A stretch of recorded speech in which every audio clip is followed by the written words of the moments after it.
মধ্যপ্রাচ্যের অস্থিরতায় বিশ্ববাজারে জ্বালানি তেলের সরবরাহ কমে যাওয়ায় দেশে তেলের তীব্র সংকটের আশঙ্কা তৈরি হয়েছে।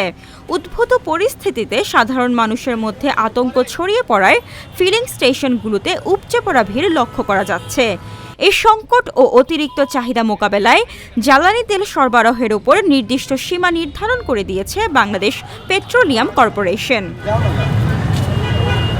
আজ শুক্রবার বিপিসি কর্তৃক জারি করা এক জরুরি নির্দেশনায় বলা হয়েছে, এখন থেকে পরবর্তী নির্দেশ না দেওয়া পর্যন্ত একটি মোটরসাইকেল দিনে সর্বোচ্চ 2 লিটার ও ব্যক্তিগত গাড়ি বা প্রাইভেট কার দিনে 10 লিটার তেল নিতে পারবে। বিপিসি জানিয়েছে, গ্রাহকদের তেল নেওয়ার সময় আগের কেনা তেলের রসিদ প্রদর্শন করতে হবে। রসিদ ছাড়া কোনো ফিলিং স্টেশন তেল বিক্রি করতে পারবে না। অলরেডি 2-3টা পাম্প ঘুরে এসে অবশেষে এখানে দাঁড়াইছি।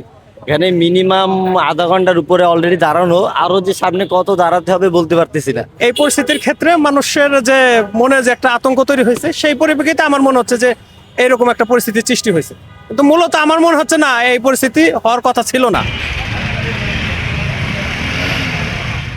এদিকে তেলের সরবরাহ সীমিত করার খবরে রাজধানীর বিভিন্ন ফিলিং স্টেশনে আজ ছুটির দিনেও সকাল থেকে ব্যাপক ভিড় দেখা গেছে।